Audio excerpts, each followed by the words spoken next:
Hi, everyone. Thank you for joining us today for our Innovator Series webinar. I'm Nina Kearney, a member of the industry marketing team here at House.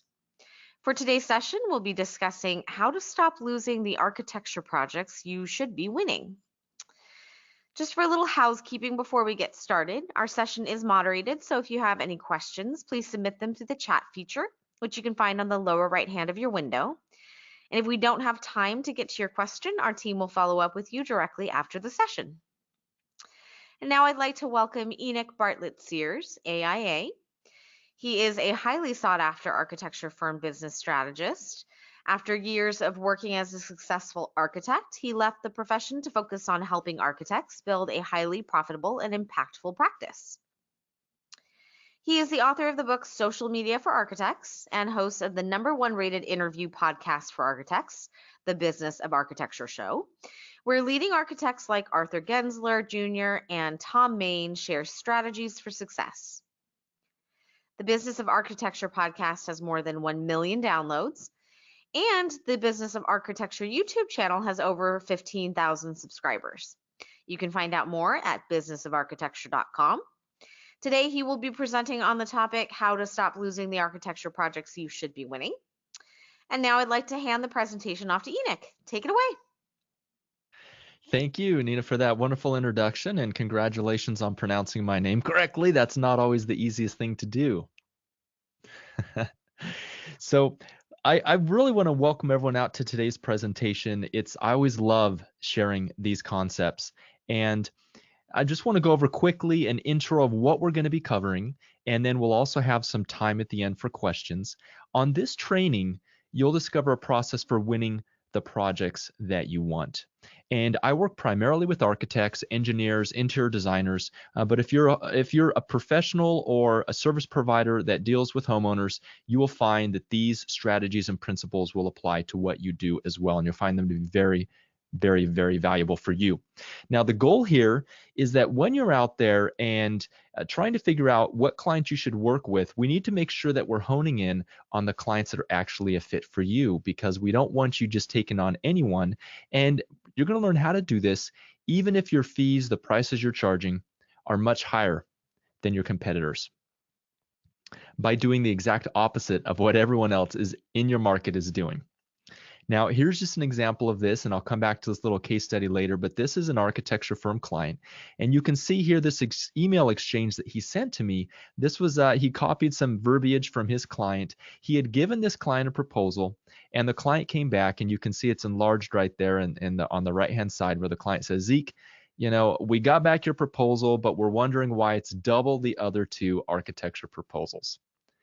So maybe you've had something similar happen to you where you put a proposal out there, you give someone a price, and they come back shocked and horrified that it's 10 times what they thought it was going to be. But the really interesting thing here is because of the process Zeke was using that I'm going to go over and kind of dip into during this presentation, look at what happened next, right? He went ahead, he followed the process, and the client responds and said, hey, look, we feel a good connection with you. We'd like to go ahead and move forward on this project. And then they talk about even having some other projects they want to work with him on. So this isn't theory. This is very applicable and very action-oriented tactics and things that you can do that are literally going to be able to help you win projects and commissions, even if you're charging more than your competitors. And you can do this without being needy. You don't need to try to sell your potential clients. And when you apply what you learn in today's presentation, it will give you a significant competitive advantage over your competition. And we know that in today's marketplace, that is more important than ever. In addition, you won't have to do more marketing or change the way you deliver your services. So here's what I'm not going to cover today. I'm not going to cover how to get the inquiries. You can look me up on the web. I have a lot of information on that, on the marketing side of things. On this particular training, we're going to be covering specifically how to take a lead that you've gotten and how to qualify them, and then how to turn that into a project. So here's who this this webinar, this training is not for. It's not for you if you don't want to improve your project success rate. Let's say you feel you have it in the bag, you're closing at 100%, then you're going to find a lot of this to be repeat. But having said that, I encourage you to have an open mind, even if a lot of this is information that you've already come across before. Like a good friend of mine is a black belt tells me that oftentimes a black belt karate master will revert to the white belt and go through all of the subsequent belts again to see things from a new angle. And so that's the open mindset I encourage you to go through today as you listen to these strategies and see where you can improve. So also, this takes investing in yourself, in your mindset, in your skills, and your education. And I know that you're that kind of person because you're on our training today. All right, so if that's good, let's move ahead. I encourage you just to mute any cell phones or other devices you have because we'll be going pretty quick here today. Now, one of the reasons why I created this presentation is because the firms I was working with were struggling getting clients across the line. So as they started to get more leads, more inquiries, they found that they couldn't always win the inquiries that came in the door. Now, this is often what happens when you start going from just a referral-based business to using active marketing to grow and scale your business, that you're going to get less quality leads and your existing sales processes for turning those leads, those inquiries into actual projects won't be sufficient. So I decided to take a closer look at what my clients were doing, and here's what I discovered. I discovered that they were doing things the way they'd always done them, which is basically by the seat of their pants. Okay. In fact, the process was pretty bad. I ended up recording some phone calls that their staff were having with people, and it was embarrassing what was happening when people were getting on the line. Awkward pauses. People would have to be on hold for large amounts of time. Oftentimes, people would be asking for very elementary information, like, do you guys do projects in this neighborhood? And instead of just moving the person along in a sequence that would take them closer and closer to building liking and trust, the person on the phone who was part of the firm, either the firm owner, but usually the staff, would bungle it and just sound horrible, right? So that's what we want to avoid. Right? So I want you to think right now, think of a time when you lost a good project opportunity. Maybe it was something that you thought it would help your portfolio. Maybe there was a large fee involved. What did the client say was their reason for not choosing you? Now just think about the answer for yourself. And on a scale of 0 to 10, how would you rate your ability to get a client to consistently focus on the value that you provide instead of the cost of your fees or what you're charging them? Now, if your dream project appeared tomorrow, how confident are you that you'd know what to do and say to win that project, especially if they're on the ledge or if there was close competition, right? So if you haven't figured it out by now, today we're talking about selling, but not selling in the traditional sense, right? And I want to ask you, on a scale of 0 to 10, how much time and money have you invested learning to sell? And how do you think this lack of training is affecting your business? What is the impact of not being able to get people over the line when you need to? And ultimately, you can see it's going to affect not only your business, it can affect your income. It can even affect life outside of work because of the finances, right? So I'm just going to go over quickly the biggest mistakes I see professionals making when trying to get a client over the line. So mistake number one is just thinking that the work will speak for itself. Now, a lot of times we see this in referral-based businesses, especially architects or people that fall on the creative side of things. They think that they don't really need to talk about their work. So this is a picture of me many, many years ago in architecture school. I don't know why they made those shirts legal and what I was thinking when I was wearing that, but it was like a holdover from the 90s. But that's what they taught us in architecture school, is that if we did good work, that good work would speak for itself. And there was little attention given to the sales and marketing of these kind of design services. Right. That led to a big problem because when I got out in the marketplace, I understood that's not the way the real world works.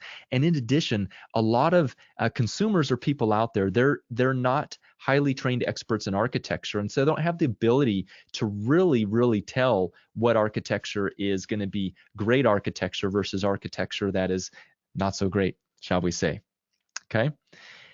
So, because they are not experts, they're going to have a difficult time figuring out who the experts are that they could use and that they should use. Okay. Mistake number 2 that I see is the mindset bias against selling. And I think this goes back to a misunderstanding of selling high ticket. I'm going to call them a very high priced professional services. Any sort of homeowner services are obviously going to be not on the cheap side, right? Especially if you're designing a home or an addition or a remodel. There's a high investment that people have to go through to do that. And the process for getting someone over the line is very different from the old school car salesman person that we think about and that we often dread, right? No one likes to be that way. And, out of 100 people who are design professionals, what I find is maybe two feel comfortable with the charismatic, person who talks a lot, slapping on the back, the typical kind of sales approach, whereas the 98% feel very uncomfortable with that. It's not in our nature, and I'm definitely one of those people. So we need to change this mindset bias around by understanding what selling really is. Mistake number 3 is, and this is a little deeper, but fear of asking the big questions. And we're going to dig into that a little bit more. Mistake number 4, of course, is fear of rejection. Just because someone tells us no, that doesn't mean that our parents didn't love us. That doesn't mean that, they're not our friend. It doesn't mean that we're a bad person. It just means that they choose to use someone else, or maybe their project wasn't a fit. Mistake number 5 is not understanding selling. And so that's what we're going to go over today. Right? So I want to ask you a quick question. How often do you think your staff or even you are saying the wrong thing in this process of taking someone from that first inquiry into actually closing the project? And on the other hand, when we look at the great persuaders of the world, this is Dark Ingalls, who's a world famous architect, and he's had a lot of success from a very, very young age. Whenever I see him speak and talk, he's very eloquent. He has the ability to harness this power of conversation that we're going to be talking about today. Same thing. This is Arthur Gensler. He's the founder of the largest architecture firm in the world with offices in over 40 countries. When I sat down with him, he's a very down-to-earth guy, but what I noticed about him is that his communication skills, especially his refined listening sense and the way he communicated, was very, very highly refined. And so these successes give us a little bit of insight into the skills that we need to be able to move a client across the line. Now, I want you to quickly take a look at this comment I got on a recent Facebook post. I post stuff on social media frequently. This is Mr. Flint here. He says, and I had to edit this because this is a family-friendly show.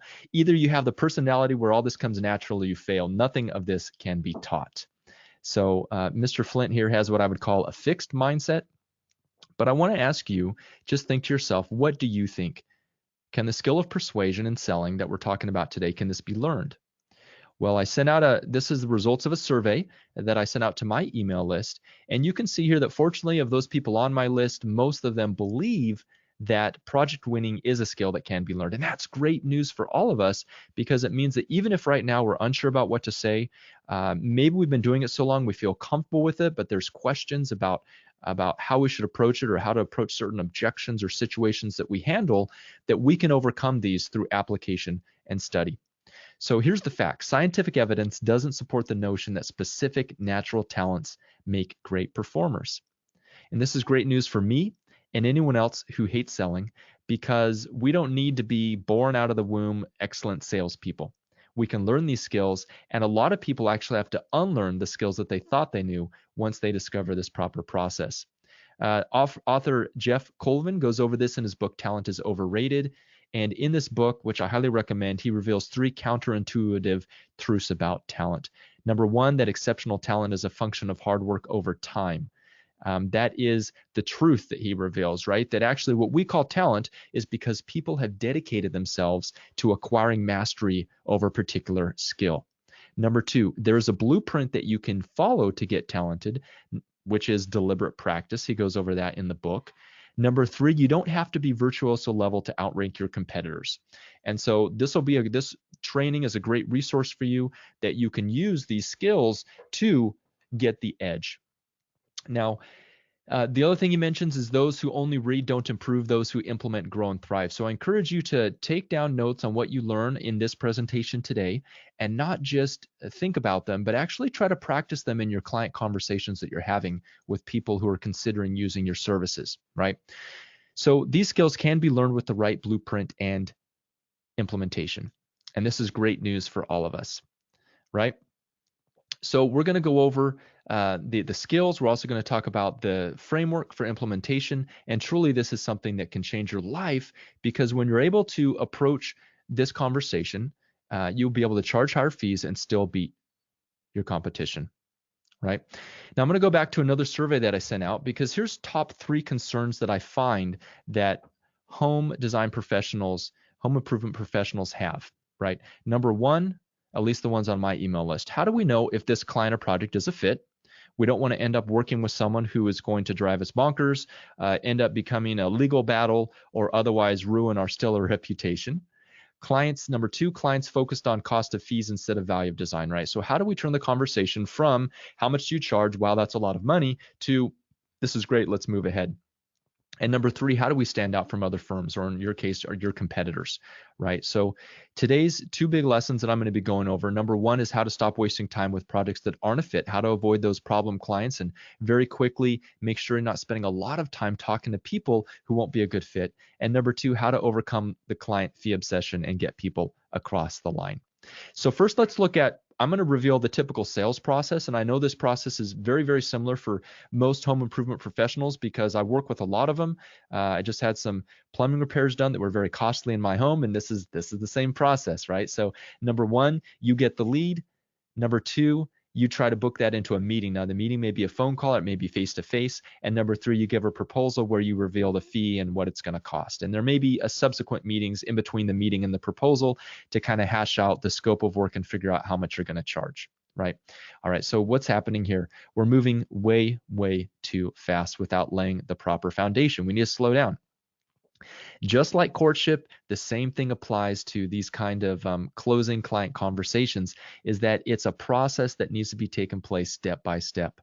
But so many times we forget about that, and we go from a simple meeting where we're figuring out their needs to giving them a proposal, and a lot of times that's a bridge too far. So we need to take a different approach, right? And so the approach is, we get the lead. We need to insert something called the triage or qualification. We have the meeting. We need to do a diagnosis. We offer the prescription. And then there's something called the low commitment consultation that I'll touch upon, right? So number 1, let's find out how to stop wasting time with clients who aren't a fit. So we get the phone call, and the typical process is we spend a lot of time driving around town, going to meetings with prospective clients who may or may not sign on the dotted line. Now, healthcare has a great system that they follow to be able to get around this problem. If you haven't noticed, if you're here in the United States, there are waiting lines in emergency rooms, and hospitals are a lot of times overflowing with patients. This is something they've dealt with, is how do we utilize the time of our doctors and our medical staff the best way we can, because we need to really squeeze out every single bit of efficiency we can from our organization, right? And so they have a very simple but a very fluid and systematic triage process. So when you go into the emergency room, a lot of times the first person you see, they're going to take some they're going to look you over and make sure if you're not having a heart attack or you don't have a limb missing, then you're going to go sit on a bench and wait until they decide that it's time to bring you in, right? So we have the triage where they do this, and then once they figure out what level you are, they kind of grade you, and then they move ahead based upon that. So they're not giving equal priority to everyone who knocks on the door. So as a home design professional, you need to have the same process. You need to have a triage process in your firm to quickly ascertain. Now, there's some standard questions you're going to want to ask as you go through this. And what I recommend is that you have some sort of application where people need to apply to work with you, because you're busy. Not everyone's going to be a fit, and you need to get some background information. This triage process can either happen on the phone, preferably it happens in person. A lot of times it can even happen online. If you have the ability to set up some sort of web form where you can ask these questions, that's going to be highly powerful for you. Now, what the triage does, it allows you to filter out people who may or may not be a fit. Generally, there's a certain category of questions you're going to want to ask. You're going to find out who's the decision maker. You're going to want to figure out what is their timeline. How soon are they planning on doing this? What is their motivation for doing this project or doing this repair or this remodel or whatever it is? Because all these things are going to determine how anxious they are to move ahead and how likely it is that you're going to be able to close the project. Okay. Now, let me give you an example here. So we talked about the need. What's their need? What's their budget, right? A lot of times clients will have a difficult time answering what their budget is. So there's different ways we can word that. We can say something like, how much are you planning to spend on this project? How much would you like to spend? Of course, they'll say as little as possible. And you can say, well, that's great. You know, if you were going to, if this was a car, would you be going for the Chevy or the Mercedes? Right? And then they can sort of tell you. A lot of times you can just ask, you know, do you have money set aside for this project? And really try to attack that different ways, because you need to know if they have the funds or not. You don't want to run into that later. Number 3, what's the timeline? When do they plan on starting? And number 4 is the decision maker question. Are they a decision maker? A great way to ask this question without really coming out and being abrasive or offending people is just saying, hey, look, should you decide to move ahead and work with us, is there anyone else who would need to be involved in a decision to move ahead besides yourself? And what we want to flesh out is if there's a spouse, if there's a business partner, a coach, or someone, a CPA, someone who's going to need to sign off on this, because if it is, we want to get them involved in the conversation. And number 5, which perhaps is most important, is their motivation for going ahead with this project. How urgent is this?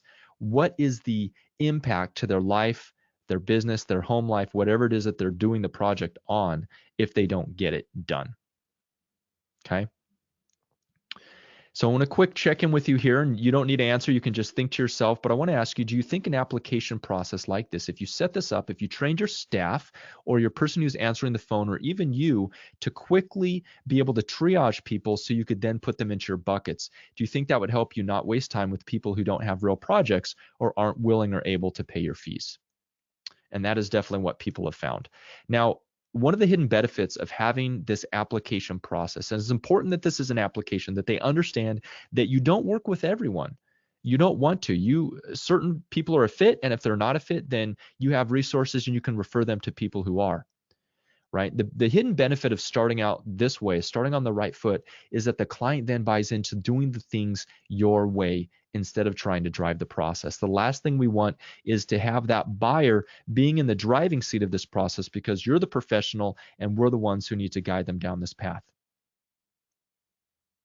Okay. So let's get into, we've triaged them. We've figured, okay, these people are qualified. They actually do have a project. It's a good project that we think would be a fit for us. Let's move on to actually turning that initial phone call, that initial lead, into an actual project. And one of the main things we're going to have to overcome here is the fee obsession that we all have, right? There's a reason why we all focus on dollars and cents or pounds or rands or wherever in the world you may be watching this from, because it's easily quantifiable. We deal with money every single day, and so it's easy for us to understand the difference between $10 and $100. What's not so easy for the human mind to quantify is the value that your projects are going to be able to bring to them. And this is where you almost need to take the role of a psychiatrist, psychologist, and help them discover that, because they may not even understand that value or why it's so important to them. Okay. Now here's the key. When you're selling architectural or any home improvement services, you're giving something and you're getting something. That's the definition of a transaction. So what I'd like to ask you is, what are, just write it down, think in your own head, what is it that you're giving and what is it that you're getting? Now, when I ask this question to groups, a lot of times people will say something like, I'm giving them plans, I'm giving them a new home, I'm giving them a building. This is all true. But there's something deeper, and we need to get that something deeper, right? The old saying, we don't go buy a drill because it has some intrinsic value that we want to buy a drill. No, we buy the drill because we want the hole in the wall. Not only that, let's say we want the hole in the wall because we want to put in an anchor and we want to hang a picture. And we want to hang the picture because we want to look up every day when we walk into our living room and see the picture of our beautiful family there on the wall, right? So ultimately, what we're really giving people, it's much, much deeper than what you may have considered before. And you need to be able to focus on that deeper level of value that they're getting, right? Not the drill, not the hole in the wall, not even the picture, but the feeling they get when they look at it. And I'll give you some examples of how that applies to your process. What are you getting? Well, you're getting intrinsic and extrinsic rewards. You're getting money. You're getting maybe a portfolio piece. You're getting a new relationship that can turn into referrals or just personal satisfaction and enjoyment. right? So we went over those two things. Okay. So let's quickly talk about this client conversation. When we give a client a proposal for fees, a quote, here's what they see, right? They see the money, but on the other end of the little teeter totter here, our scale, they don't really understand the value that's on that side. So what happens?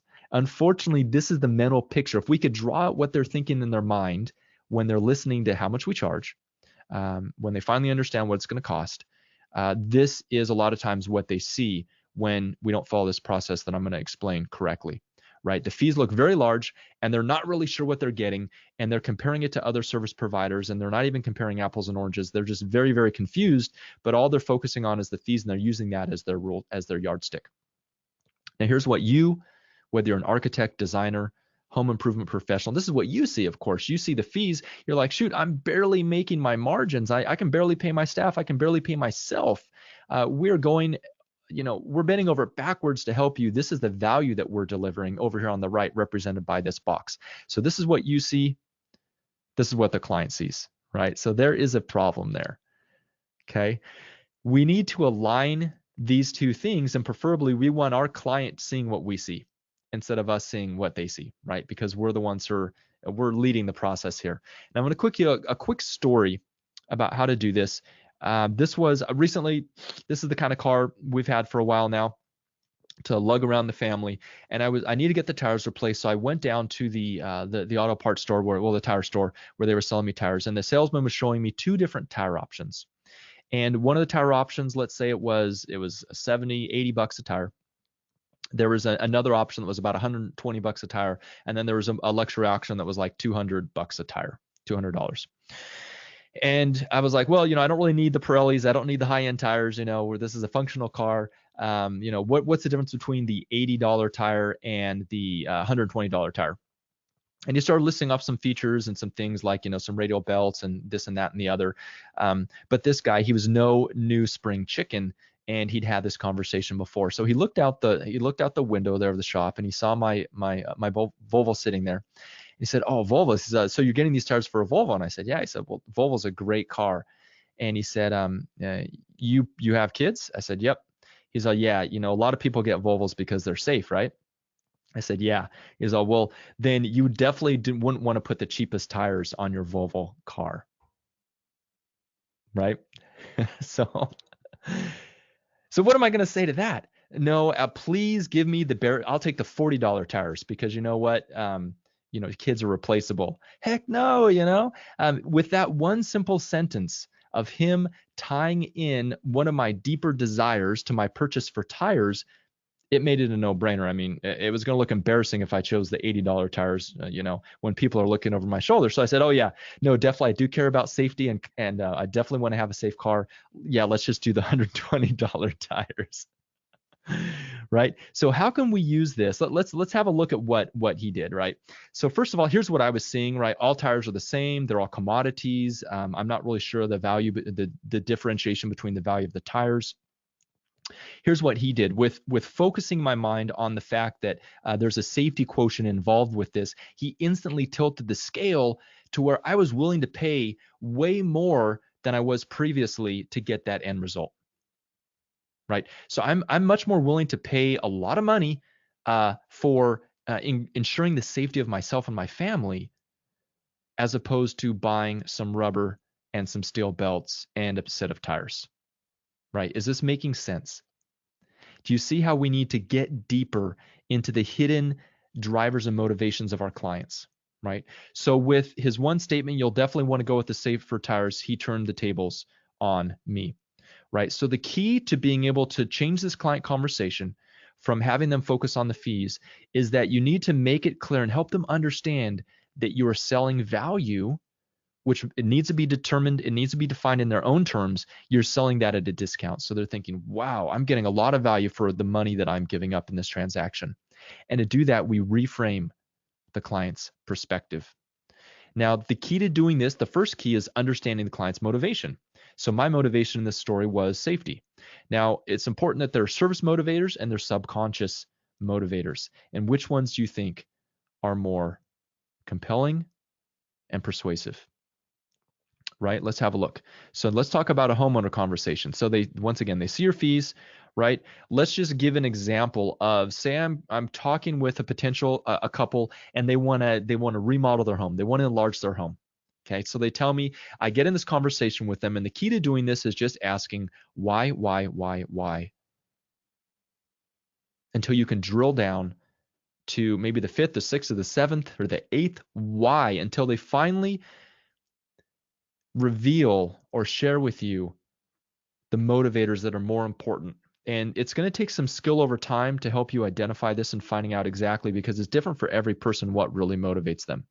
So let's have a look at how this conversation might go, right? First of all, they say we need more space. A lot of people would leave it there. Okay, great, right? I wouldn't. I would dig down even further. Okay, great. You need more space. Why is that? Well, we just had our youngest daughter just turned into a teenager, and we're having friends over all the time, and there's just not enough space in the house to have the friends over. Okay, cool. Well, why is it important to have the friends over? Right? So as you're asking these questions, the fees are seeming less and less because we're digging deeper. Okay, so the reason why we want to have the kids' friends over is because we want to entertain their friends. And they're like, okay, so you need space to entertain their friends. Great. Why is it important that you have friends come over? Why can't they just go over to their friend's house? Well, really ultimately, we want our home to be the safe place where people can come and where our kids can hang out and have a lot of fun under our supervision, so we can see exactly what's happening and what's going on. Awesome. So now we're starting to dig down, because now we're tying into their identity as people. We're understanding their motivation is that they want to be good parents. And so I say, okay, great. You want to be a good parent, right? Yeah, we do. And I might say, okay, well, this may sound silly, but I'm just really curious. Obviously parenthood is really important to you. It's really important that you bring your kids up right. What is it that's so important about that for you that's really causing this project to happen, right? And then they might say something like, well, when we were kids, both of us came from homes where we felt like our parents were always gone, and we didn't have the love and support that we've wanted. And so we've made it a personal goal in our marriage to make sure that our kids feel loved, supported, and we give them the best chance at life possible. Wow. If we can uncover something like that in that conversation, then we're onto something very, very powerful, because we're dealing with their identity as people, and identity determines the decisions they're going to make. Now you can see I have the word status up here, because sometimes it may not be good. It may not be being a good parent, right? It may be status. It may be the hidden motivators that their friends just got a new home, or their friends just had a remodel, right? You may have experienced this because you got referred by those friends, and now they want to do it, right? So we can tie into that. We need to understand that they're moving their status up. So what you're telling me then is that you'd like to have people over, and it'd probably feel really good to hear your friends say that you have a beautiful home, right? And the smile might come over their face, and they'll say, yeah, absolutely, it would. Say, okay, great.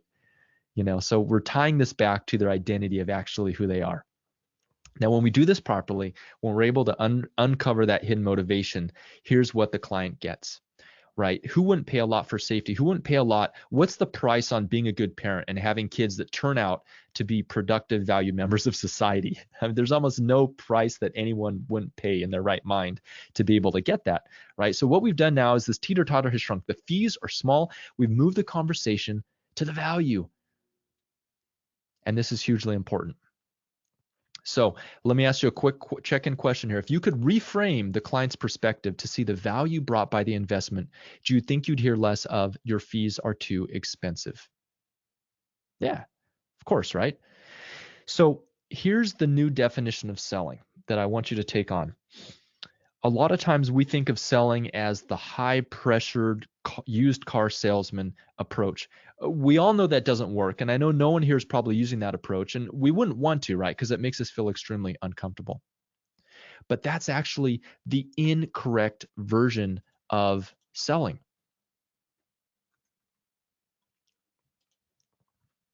Really, having that mindset is the wrong mindset, because when we're thinking that, we're in the mindset that we need to convince the other person, that somehow we need to persuade them, that we need to convince them to go with us, that we need to convince them they're right, that we're right, the right choice, right? But that's completely the wrong way to approach the client conversation. Now, the way that I teach architects and that we're going over today in today's presentation about how to have this conversation is to approach it completely differently, because what you're really doing is you're peeling back the layers to help the person understand what is actually motivating them, right? So you're actually causing an aha or the light bulb to go off in their own mind about why this project is a must. And it's not going to be a must for everyone, and that's fine. Those people won't be a fit. But being able to do this is definitely a skill, and it really comes down to actually listening and asking questions. And that's why I think if you are, and what I found, if you're a traditional architect, designer, or someone who doesn't like doing that higher pressure sales thing, then you're going to find this to be very natural, and you'll be good at it because a lot of times you prefer listening, and you're actually better at listening than talking. So we don't want this. Right? Selling is truly it's discovering what people want and just helping them get it. So when you do this, the sale will make itself because they'll self-discover their motivation, and that emotional tie-in will make them want to move ahead. Okay? So that's key number one. We went over basically how to move the conversation from one of how much things cost to how much value you provide. And that is it's a process of listening and tuning into their inner motivations, using a very simple question, a 3-letter word, which is the word why. Okay. So our second key that I'm going to go over here quickly is how to create distinction. When I was a practicing architect, I saw this all the time. It's difficult to really differentiate yourself from your competitors, right? For people that, well, every plumbing company is the same, every home improvement professional is the same, every home designer, interior designer, they all, within a certain subset, they're kind of people that can't really tell them apart. So distinction is excellence that sets someone or something apart from others. And let's talk about some ways to create distinction. Here's how most architects, designers try to create distinction. They try to create it through their designs and through their fulfillment. Okay, once again, going back to this idea that our designs speak for themselves. What I mean by fulfillment is through the client service, right? That's the typical way that home service professionals, you probably as well, hopefully you put a lot of time and effort into helping your clients have an exceptional experience, returning their phone calls on time, being very transparent about the costs, about labor, things like that. Well, what's the problem with these two strategies? The problem is that these happen after the sale has already been made, after the commitment has been made. Okay, and that is that's not going to help you out a whole lot in this process, this client conversion process. Okay, so one of the easiest and best ways to actually create distinction is to have an exemplary system for selling, and that's what we're talking about today. So even if you feel like your firm or your service offerings aren't different than anyone else's, where you can really excel is in this client conversation. So instead of trying to give them what we want or what we think they want, like all the other architects and design professionals, we give them what they want. And the way we do that is by helping them self-discover, right? But first we need to know what they want. So this is exactly what happened with Zeke. I'm going to go back to this example I shared at the beginning where the client went ahead even though Zeke was 2 times more expensive. Right? So if you read the verbiage here, I know it might be kind of hard to see, but they say, Zeke, we've been really impressed with the process you've walked us through so far. And so they were basing that upon the actual sales process that Zeke is using, right? Not only that, but they felt a good connection. So here's the other key is them having that emotional tie-in because Zeke understood their motivation. For those of you who have partners, I'm talking about relationships here, right? You're married, you have a partner, you've been in relationships before. How does it feel when you're trying to express something to your partner that's important to you and it feels like they don't understand you? It's probably not a whole lot that's more frustrating than that, is feeling like you're not understood by someone who's close to you, right? The same thing's going to happen in a client-provider relationship. If they don't feel like you understand what's truly motivating them, you're not going to be able to build knowing, liking, and trust. Okay, so the key to doing that is actually being able to understand. So on the flip side, let's say that you're speaking with your spouse and they get where you're coming from. They may not agree with you, but they understand and you can tell and they feed it back to you where you know that they get exactly what you're talking about. That's an awesome feeling, and that's the feeling you want to engender in your potential clients, right? So let me ask you if this is making sense, right? I'm going to go into a quick summary here. The old way of selling home design services, architectural services, it just doesn't work. It's not going to work, and you're probably losing projects right now because of the way that you or your staff are handling these conversations. Okay. We need to move the focus from cost to value. We need to make sure we're qualifying people using the application process. And clients realize that they're getting much more than they're giving you when you go through this process. Okay. Earlier in the presentation, I mentioned that there's another thing called a low commitment consultation, which was developed by my partner, Richard Petrie. And this was something that as we work with architects, we discovered that, and I'm going to speak specifically to architects who are people who have higher ticket items that aren't so much of an impulse buy. A lot of times people have difficulty making that high price decision. They procrastinate because it is so much money. And so what we found works really well is if you can sell a small introductory service that gets them towards their final outcome, that sale is going to be much, much easier. And so we've called this the low commitment consultation. For an architect or designer, it might look like a pre-design service. So there might be something like a zoning study, some code requirements, maybe even looking at the property and figuring out what could potentially be placed on this land. All those little things that you know need to be done before you can even give them a proper proposal or scope of work. Right? And you should charge for that. So if you're a home service professional, if it's your typical thing where you're out there, you're charging for your meetings, good. What I'm saying here is I would prefer that you charge for a meeting and make it more valuable by giving them some useful information, maybe even a document that outlines some specific things that they'll come across that they need to proceed in their project, rather than going out there and giving them a free estimate or a free quote. Okay, that's a lot easier to sell, and you can charge anywhere from $150 all the way up to, I think our highest one of a client I've worked with is $125,000. But that was with a large institution where she said, hey, look, I'm just going to do this little programming study. And that was the ticket on that, right? But for architects, designers, we've seen these range. People commonly charge anywhere from $750, $1,200 to get in there, do an initial diagnosis where you're diagnosing, and then you give the prescription, right? When you do this, it gives them a line in the sand that's easy to cross instead of raising the bar too high, right? So they move ahead easily. And as I mentioned before, this is a skill. It can be learned and mastered with the right framework and the right implementation. So at this time, I just like to give two resources to you. The first one is I've made a list of 12 questions that you should ask every prospective client. And this is a conversation I had. It's a recorded audio file. You can go to businessofarchitecture.com right there, /12 questions, right? Just make sure you include the .com, and you'll get access to that. The second thing is my favorite book on selling professional services by Neil Rackham. Neil is he's an academic who spent years studying selling high ticket, high value services. And this book basically turned the selling world on its head, because previous to that, people thought that selling low ticket items was a very similar process for selling high value, high ticket services. But he outlines a totally different process, spin selling. So I highly recommend that book. The hands down best book on selling these kind of professional home improvement services that we're talking about. So there's two resources for you to take your education even farther. And with that, I have time for questions. Now, I'd love to answer any questions that you may have. So I'll turn it back over to our moderator.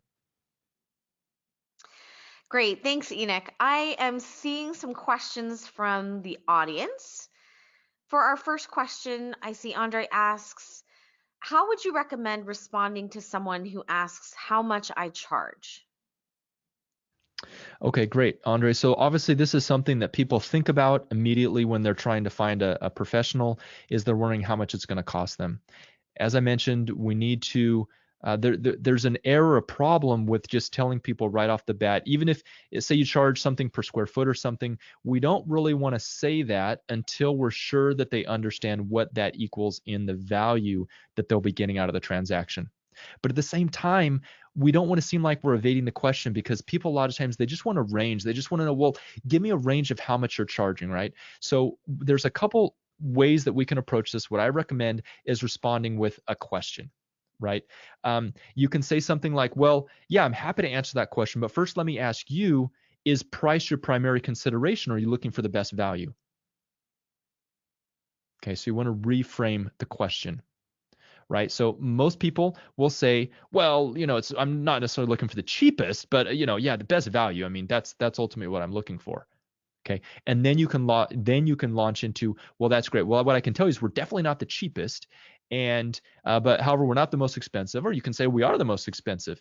And we have a process that we go through to be able to understand exactly what you need.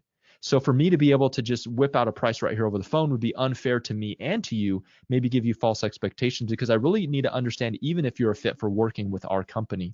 And this is an easy process. It's very simple. Here's how it goes. And then you go into the things we talked about, the qualification, kind of taking them through that process. Okay. Other questions you could ask is, well, it depends. Do you want the Chevy version or the BMW version?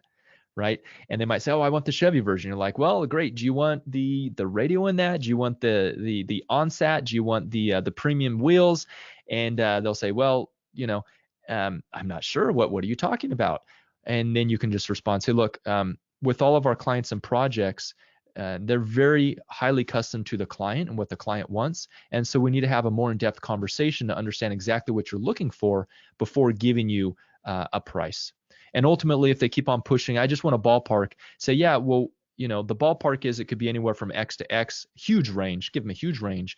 And you can say, and as a matter of fact, we have a service that helps you narrow down how much this is really going to cost you realistically. And that's where you move into your pitch for the low commitment consultation that I talked about earlier. So hopefully that helps a little bit, Andre.